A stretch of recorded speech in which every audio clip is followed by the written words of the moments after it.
What's going on, YouTube? We are back again today with another Red Right Hand project, their new RECCE MAR, or the Medium Automatic Rifle. And there's a lot of inspiration that came into what is now this new platform for the civilian market. And if you haven't got to listen to it yet, we had Cody, who is the owner of Red Right Hand, on the podcast a few weeks ago, back in February. And you can click the link here above to listen.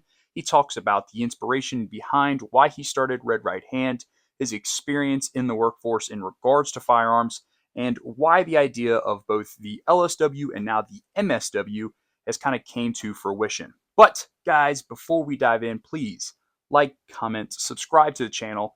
Everything that you guys do helps us out a ton and continues to expose us to other new companies that are all trying to support people like you. So please help us out. It is greatly, greatly appreciated. So we've had a few videos done on the LSW so far, or the light support weapon, which commonly came in 5.56 here in America, but in other weapon platforms around the world, also varied in 7.62 by 39 and other standard rifle cartridges. However, with this new weapon, the RECCE MAR, or the medium support weapon, is kind of the billet has been titled, comes in 308 or 7.62 by 51. And that is a lot of beef, guys. So where does this idea come from?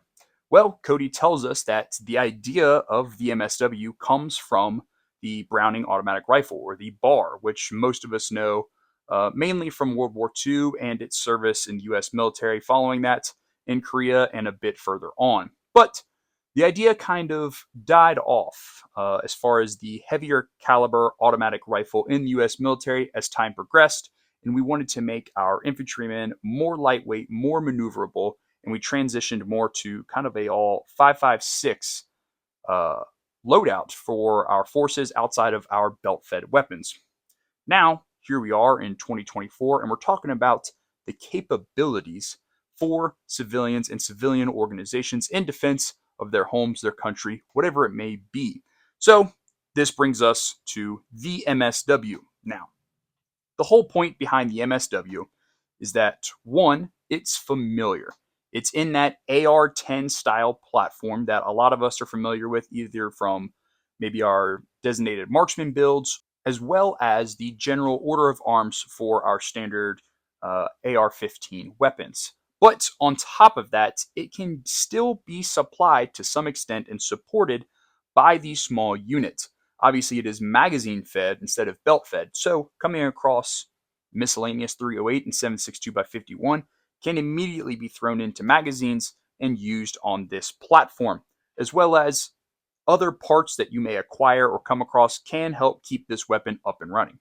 Now, a big problem with AR-10s and why this idea really hasn't come to yet is that AR-10s can be a bit finicky. And as we've seen from a lot of videos put out, most notably recently from T-Rex Arms, they've done a lot of stuff with the designated marksman content recently, specifically in the higher calibers of 308. You can see that you start to have a little bit of malfunctions and breakdown when you start getting into higher round counts or higher volumes of fire, but not here. Red Right Hand specifically built this weapon with a lot of the shared features that they had from their LSW, which kept the weapon up and running to begin with when you go into those higher volumes of fire. Because obviously this is not a belt-fed weapon, and it is extremely important that we recognize and realize that when we go to implement this, that this is not a belt-fed weapon. This is not a machine gun. This is to be treated as an automatic rifle.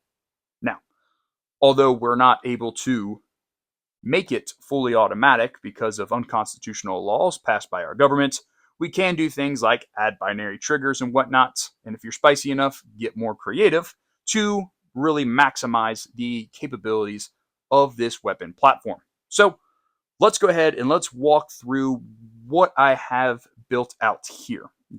Now, this video is not necessarily to dive into the full capabilities of the MSW role, or the gear that may come with it, how to implement it, so on and so forth. This is going to be a part of a multi-part series where we kind of document what we learn, create, and experience with this weapon platform as we continue to shoot it, test it, implement it, whatever it may be. So today is kind of just a walkthrough of the build and why we chose some of the parts that we did. Now, I do have to give a huge shout out to Cody over at Red Right Hand for providing us with the RECCE MAR upper.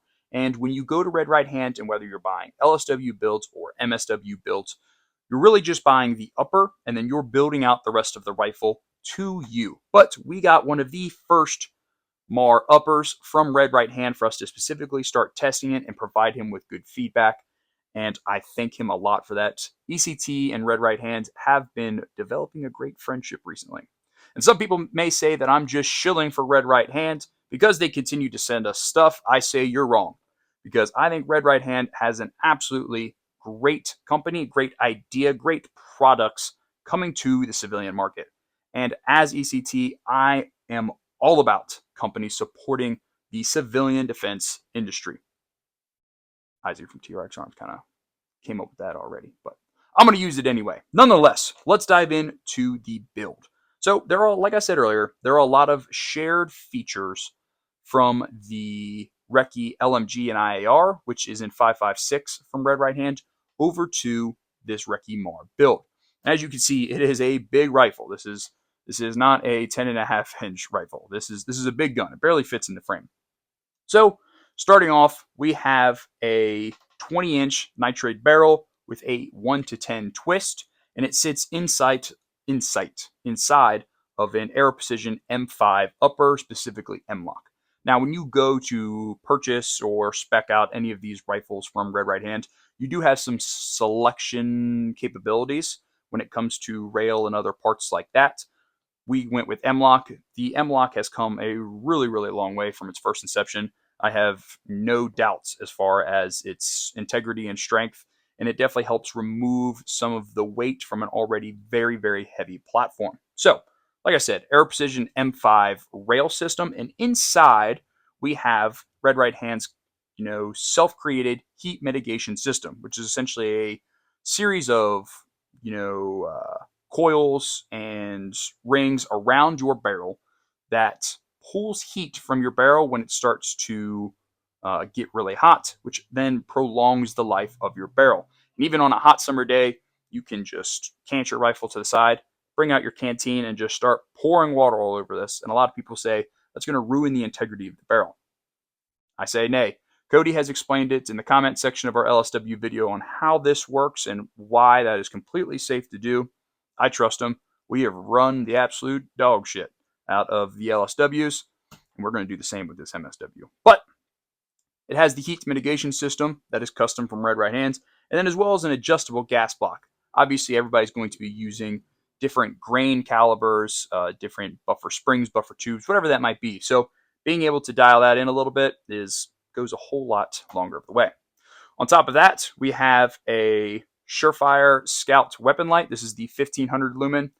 This specific weapon light, for whatever reason, does not have more of a direct white light beam. It has more of a flood pattern, which actually works out very well for this specific weapon, being a automatic rifleman roll, that suppression weapon. Being able to really light up the field a whole lot more helps a lot for our visualization. Eventually, we will put some sort of IR laser on here. However, this build was expensive enough, and we're not quite there yet, but we will eventually get there. So, attached to that Scout lights, we have a Surefire pressure pad. I love the BCM foregrips. I have them on all of my personal rifles. We threw one on here as well, because obviously this person carrying this rifle in whatever environment they may have is going to need to conduct regular engagements on top of their role as a suppressive or support weapon. So BCM foregrip for the wind. Speaking of expensive attachments, our bipod is from Long Range Accuracy, the 240/249 Light Tactical Series. You may recognize it a little bit. It is the same one that is being used on Ohio Ordnance's new Reaper, which comes in 338. Now, I don't have a ton of time behind this bipod right now. However, a few things that I will say is, one, it's fairly easy to manipulate as far as folding the legs, extending them, so on and so forth. That part is very, very easy to do. It also is pretty lightweight considering the strength that this bipod is supposed to have and the weapon platforms that it's normally supposed to go on. Now, if you guys remember from our first RECCE LMG build from Red Right Hand, we did the GG&G bipod, and that was another good bipod. The only thing I would say I would like to see more of with this long-range accuracy bipod is the same thing with GG&G's bipod. We were kind of able to swivel back and forth a little bit to in our uneven ground and whatnot. You can do that with this. It's just not quite the same. However, nonetheless, with my experience so far with this bipod, I do really, really like it. Thanks, James. It was really expensive. Now, moving along to the lower receiver. Oh, I almost forgot. Optic. We have an EOTech on a Unity riser. Now, there was some debate when we were first speccing out this build whether we wanted to do a red dot or holographic sight, or we wanted to go more of the route of something in the ACOG family. And when it was all said and done, given the amount of recoil that comes from a weapon like this and kind of its role in implementation, we decided to go with an EOTech, mainly because the eye relief factor kind of came into play with the ACOG, especially for the buttstock that we selected. While a little adjustable, it's pretty fixed. It's got a pretty big offset. So, if you're not a very tall, long neck individual, you might have had issues with eye relief. So we decided to go with an EOTech, and then at some point in time in the future, we are going to probably put a magnifier on here to pair it with it. Now, inside of the upper receiver here, we have Red Right Hand's bolt carrier group. It does come with their bolt carrier group when you buy this rifle. They specifically want to make sure that this rifle is going to work when you take it out of the box, regardless of whatever type of lower you put it on. Performance may vary, obviously, given buffer spring, tube, so on and so forth. But regardless, the rifle is meant to work straight out of the box and have had no issues with the bolt carrier group that we've had so far. We've put, I'd say, somewhere around 600 rounds through this rifle so far, and we haven't had a malfunction or a jam yet. So awesome. Now, moving along to the lower. So the lower is very heavy arrow precision.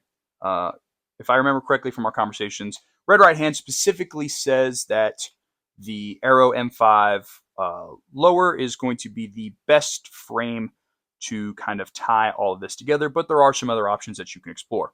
We custom built this lower from scratch, just from the frame, really just trying to get the most out of the lower as we can. So M5 frame with a Mission First Tactical pistol grip on here. We went with a Franklin Arms binary trigger.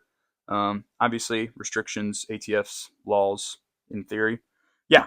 So what we have to work with is what we have to work with. But you can get away with a lot with the binary trigger, and to some extent, it kind of helps reel you back in a little bit as far as not melting down your barrel, because you can't exactly barrel swap on these like you can a machine gun. So, though full auto is of course better with good practice and management, the binary for the more inexperienced user, while it has its own challenges, may bring you back in just a little bit. Now, I will say that before we had the bipod on here and we were putting the initial rounds through here, the binary trigger can be a little hard to manage when you're going at a sustained or a cyclic rate with this, just because of the amount of recoil that comes with the 308 caliber. However, with the bipod, a lot of that is negated, and you can kind of go back to normal use and expectations. Moving along, inside we have some standard Arrow M5 lower parts to kind of make up the rest of the receiver. And then we have an Arrow Precision buttstock with Red Right Hand's Springco spring in there, and then an Expo Arms H3 buffer tube. And that essentially wraps up the rifle. The only thing you guys don't see right now is the sling, and that is right over here to the side, just for simplicity's sake. We're just using a standard Vickers sling, which I love the Vickers sling from Blue Force Gear. Been using them for years. They are fantastic, and they're kind of heavy duty in a sense, even just their standard rifle sling, which is perfect for a weapon platform like this. Now, as far as magazines go, we've been using two different options. One is a pretty standard Magpul PMag in 7.62 by 51 and 308. This is a 25 round mag. And then we have PMag's D50, which is a 50 round 308 and 7.62 by 51 drum. Now, I've put multiple magazines through this rifle from both sources, and I've had no issues with feeding yet. Now, obviously, this is not a gear or kit vehicle, but when it comes to the nature of magazine-fed weapons, you have to consider, how am I going to carry and store ammo? Obviously, you're not going to be able to put 8 to 10 of these on a kit. It's too big. It is very bulky. And that's just the unfortunate reality of it. However, you can start with the D50, just like we start with the D60 with the LSW platform, and then have PMags to feed it on the side. In addition to that, the standard PMag, the 25 round PMags, if you are partnered with an assistant gunner or simply a fire team that is kind of helping support this weapon platform, you can throw a couple magazine pouches on your direct kit or on your patrol pack that has a ton of these magazines, or just a single one of these in a pack to help support your MSW gunner. But we'll get into more of that later with the MSW kit and build out and gear and the whole shebang. So, as it stands right now, unless you are a civilian organization with a lot more people, support, and logistics behind you, I primarily see this weapon being implemented in more of a defensive specific strategy, whether that be setting this up in a defensive position, setting it up at some sort of gate checkpoint to like a farm or homestead you guys might be set up on, something like that. And then you have, obviously, one of these in the rifle, and then maybe you have an ammo can with a few more of them next to it, or you have a bunch of the 25 round mags. Regardless, while I will be creating some content to kind of help guide you guys on MSW teams, really making this a more stationary weapon off of the bat is probably going to be best. Now, the MSW is not for just blatantly firing at some sort of enemy personnel. The MSW is for heavier targets, enemy defensive positions, some levels of moderate armored vehicles. I wouldn't exactly just start blindly shooting at a tank if you find yourself faced with a tank. But armored SUVs, Humvees, stuff like that, perfect for this weapon platform. And then other types of enemy equipment. Now, obviously you guys saw in the intro, this is our 5.56 rounds. Very small in comparison to our 308 round. No matter what she's told you guys, sometimes size does matter, and that's okay. But nonetheless, guys, a lot more content to come with this. Please show your support for Red Right Hand. Head over to their website. You can check out their LSW builds or their MSW builds. I will say, in my personal opinion, if you are some sort of prepper group, civilian organization, whatever it might be, you should build an LSW first. Get your group something that is easily supplyable by that small unit, just like the LSW in 5.56. Then work towards the MSW. LSWs, every fire team can have one, but not every fire team needs an MSW. It's heavy, it doesn't have that many roles or responsibilities that necessarily carry over to being in every fire team. Now, while this is ideally used for a suppressive weapon targeting heavier targets, you can use this to reach out and touch something a little bit further than your standard rifle or rifleman can. Because 308 is obviously going to outperform 5.56 in distance, specifically once we start talking about engagements over 500 yards. Now, I'm not saying you can't engage targets over 500 yards with 5.56. I'm just saying ballistically and whatnot, you're going to carry a lot more punch over distance with 308s.